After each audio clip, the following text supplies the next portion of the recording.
ezalaka 3000 francs. Yo préfet yo okokangama okende makala tokovisite yo préfet ozoteka journal 20 000 et puis ozokanga bana bakende kotravaille na bukangalonzi. Est-ce que la Kinshasa bukangalonzi ezali bino bamaser oyo basalaki bino epa babere rouge eza moke mais peuple congolais akotia bino kikumbushi en désordre bamaser nyonso tala nakopesa modor tomoni maser na sapele na nzela topeti ombata tolingi tokende siko ndenge wana yo osali désordre na école mais tomona maser na nzela tomona sango na nzela po tozomona kote tozokende tozobanda kopesa siko mot d'ordre na mokali omoni maser zo tikumbushi. Tous les combattants, vous devez être vigilants, attentifs. Tous les combattants, vous devez être vigilants, attentifs. Parce que vous avez envisagé les combattants. Tala, mais là, Masanga, 19h, 18h, Yomoko. Ce qui m'appelle sur Mayo ya bidon. Finango na boy. Finango, ce que mon bimi, Waka, Babetango to. Bilo vous avez combattu averti. Ba signaler nga depuis Boutou. Sauf que sombi atama ya tazo moko. Finango na boy. Ataji. Yo ba pesinga ji. Okomela nini Papa, okomela nini? Na komela ji, ngana mela kala ji. Baki ba pesi, ba tobole moko mukte. Alors yo fina, so que bibi bo bibi maman. Ozando Waka. Biso muntu ko biso saka Yesu Masi parce que nous avons deux alliés, l'Éternel Dieu tout-puissant et le peuple congolais. Félix Antoine Tshisekedi Tshilombo muko Antombolo a concentré les bois le 2. Le 2 décembre, le peuple a vivre bien. Azopeta Bortolé. Pas de pitié pour les salopards. Pas de pitié pour les Rwandais. Pas de pitié pour les occupants. Au Baye qui chasse à Kimuko. Kabila Yawana Botambula. Bazobengango Jalat. Na kesa masasi na mutu.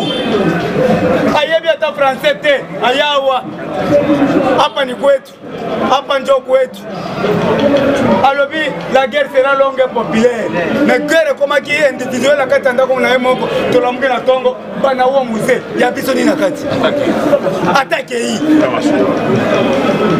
mais nazo sepela na ye pona mwana na ye oyo asali alobi ke azomona idée ya papa na ye musée na kati ya Félix eza sengote Ibrahim, félicitations à Ibrahim po arange biloko nga na ranga kao Ibrahim alobi on doit tirer attention avec le nom de RRR Kazemberebe alobi ndeko na biso te Kaberebe ndeko na biso te alobi na Lubumbashi na yebisi batu na 80% na yebisi batu nazo Félix Antoine Tshisekedi Tshilombo abeta Bortolé.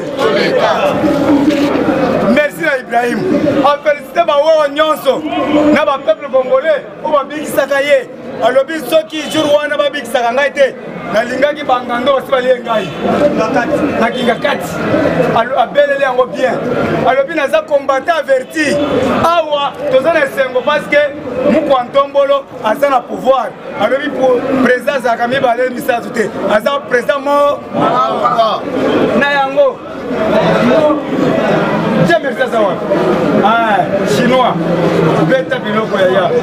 IDPS viva! IDPS viva!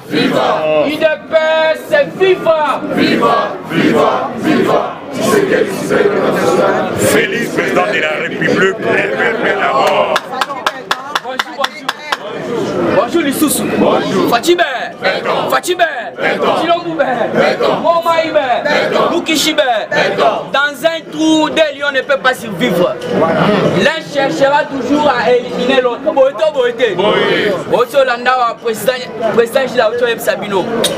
Kanambe Hippolyte, moi Marceline, à mon vraiment que non pour naïbilia qui habiko. Allez m'inviter à comprendre que puisque l'obi va bêta qui mêle que non mon konzambo kakangi masuwa. Alors vu que tout ça toujours na bato baya kareta lelo. Lelo ndesiko piololo ya suka pene kobetama. Puisque lobby bolandaki mokonzamboka alandaki tous les généraux, anciens généraux. Alors, oh, ezalaki loko la lisolo na bango kuna la kati. Yo foye belaka déjà. Puisque ndenge zawana ezalaki armement moral. Donc tous les généraux wana ya kala bazui auto bengi armement moral et pas facile. Yana boyoka ki mokolo a lobby na auto bengi Kibomango bat donc il n'a pas sabino asa sebeta kilobi na nemo sa ba jeté bazo bengango exercice donc exercice militaire donc bango baza komeka siko puisque bato babanda komeka biloko wana baza ba expert en armes lourdes. Alors pourquoi babiki bazo sala exercice? Qu'est-ce qui se passe en République démocratique du Congo puisque lobby y a eu des tirs de balles ba arme pena lou na zo bisabino mangoso na kimboni. Alors toye ko comprendre na kimbomango merci. Alors toye ko comprendre boye Hippolyte Kanambe mwana maman Marceline azwaki otobengi professeur Lumanu wana sefu wana ko balo ba wana azuye alobi voilà pique politique échanger face yo kende puisque abakinyo surtout na tindi bango basali eloko moko Kabila atindaki shole atindaki ambongo atindaki bakinyo surtout wana atikali komona auto bengi résultat te aye kozwa lisusu batuna ye ba gouverneur atindaki bango bobo sanate na ba gouverneur bakenda kutana na mokonza mboka bango basengaki kaka auto bengi accord ezonga yango no moni na lolenge wana kaka nde Kabila pe azilumanu apesi monsieur Sanin akende pas facile baluka par tous les moyens bafanda basolola accord ezonga. Alors na yango biso peuple congolais toboyi yango nde Kabila pour le moment biso tokosenga ye akende na sepe tosala tante ya tosolola na ye lisusu yango na bino bomonaka botalaka politique na ndenge mosusu kotala Kabila azolemba te aza kozwa kaka bato couche nyonso aza kotindela bango moko atomboli po bameka kosolola accord ezonga. Alors nde eza boye accord mpe moyen ezonga ezali puisque Fachi a lobby bientôt il doit prendre tout seul son chemin. Donc il faut son cela na ye moko yango na bomoni tolobanda ki kolobango dans un trou de lion ne peut pas survivre. Moko koluka éliminer mususu. Les lobby no surtout bomoni Steve Kivata yona ba nommé. Nani a nommé Pantin? Placebo. O banda le na télévision lobby ba nomaye nani siko nomaye. Toza siko na tango ya vérité boete. Alors toujours dans quatre actualités politiques consultation du chef de l'État. Mon konzambo akuta ina ba généraux wana asolola kina bango trop et surtout na ekoza élément makasi l'air général Baramoto abimi. L'air Baramoto abimi baza ko interviewer Baramoto lobby boza la calme puisque loko facha za ko sala yango nde ko sauver mboka na maboko ba dictateur. Yango no komona ba généraux nyoso tout baza d'accord na message à mokonza mboka et puis baza ko zela qui mokolo Fachi appelle sa message puisque message Fachi a coupé sa bossa la bajete ya papa message wana eza plus attendu au monde entier baza causer le message à Fachi yango no zomona yepe asaka kadi vu que biso toza déjà na victoire yango no yepe vozala na sengo mokonza mboka na ebisaka bino olia ya na parler du peuple apesa biso peuple mbote azo tombo la salite toi atomboli pe koto atomboli et ça signe à victoire.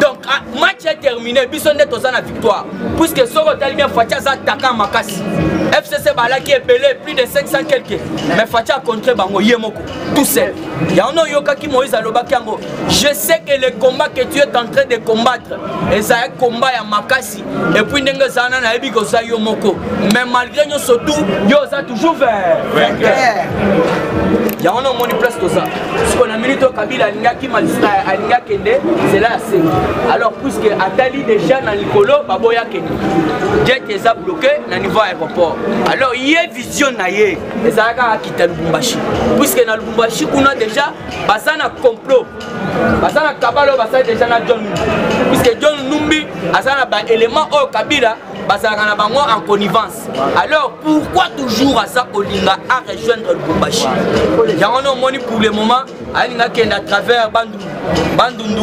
chika pasoki chika pa kei kuna ndeba yebisiye awa tosana po moko ekatani moyen kende kuna ezali bon luanga merci bon ekatani nde place à beti kalki tout ça linga kende à travers cela soit beti ba kalki ke bon luanga ezate ebukanaki moyen traverser kende ezali nde yango moni abengi plumanu alobi kende nanu oyoka Fatia pour la dernière fois alors pour le moment nous comptons toujours ferme dans ma décision et d'ailleurs à Ebsaki Bino que l'État est déjà révolu l'accord et Hippolyte Kanamba appartient au pas au passé alors qui déjà oui ce qui a zongi encore na ebiso peuple toboya ce n'est pas pour rien on a déjà marqué Kabunda très sage il y a to bete déjà marqué na maboko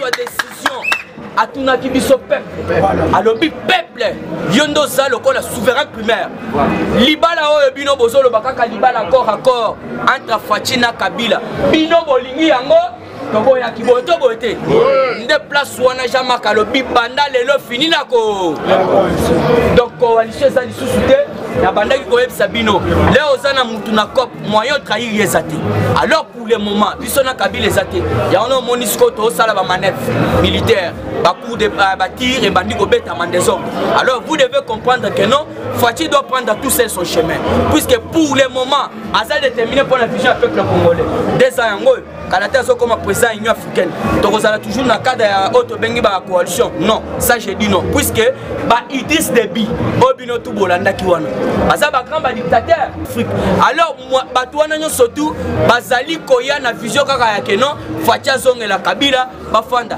alors c'est dans quel pays au monde entier oh baza ko konzara pas de personnes toye bisa Idriss Déby est-ce que na moka na bango ba konzara pas de personnes alors tozo yebisa bango pour le moment biso tozo ko soutenir Fatia puisque décision ya rose pour le moment on est biso petit peuple tozo zela toujours dans cette actualité politique pas de gratuité dans les écoles catholiques wana mbongo nde muto alobi alors ambongo akomi ko senga mbongo et pas ma parent wana ta $50 alors yaya papa yeba ambongo babota te akoyokela yo muto bota mawayani yani babona na kuku babota te batono mona bambongo banani tout ça soki baboti ba un kuku mais jamais akotika la koyokela mawayo muto za na 5 7 bana akotika la koyokela mawate yango no moni baza ko telemela toujours processus ya auto bengi gratuité de l'enseignement alors pour votre information bientôt Willy Bakonga aux arrêts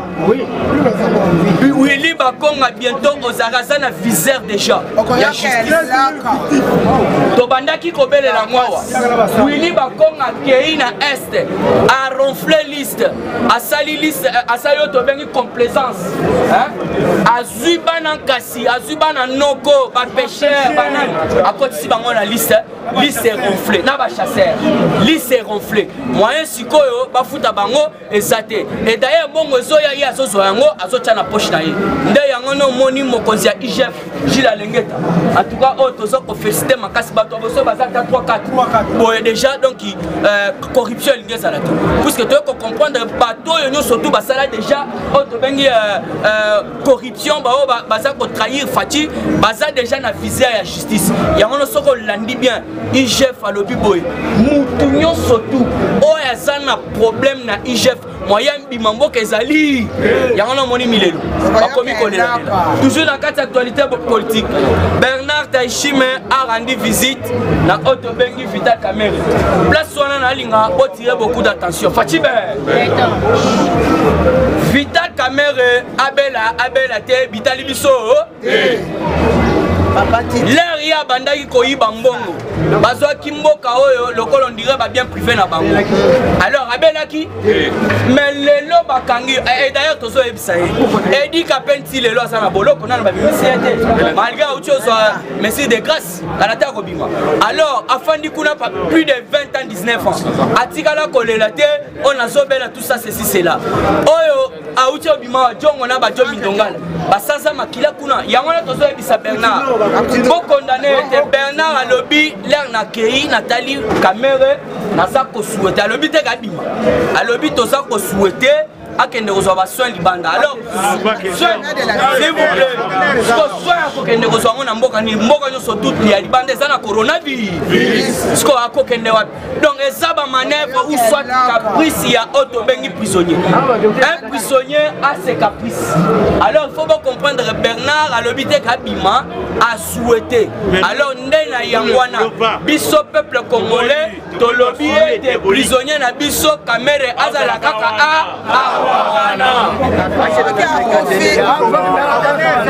wana azali prisonnier ya peuple congolais soki alingi kufa na yande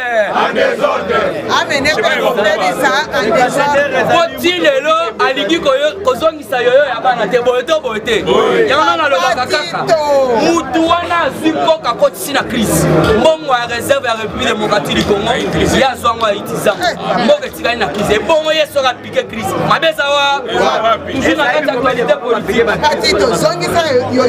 découverte de 1000 agents provenant d'une même famille engagés au ministère des Finances sans passer par les textes de recrutement.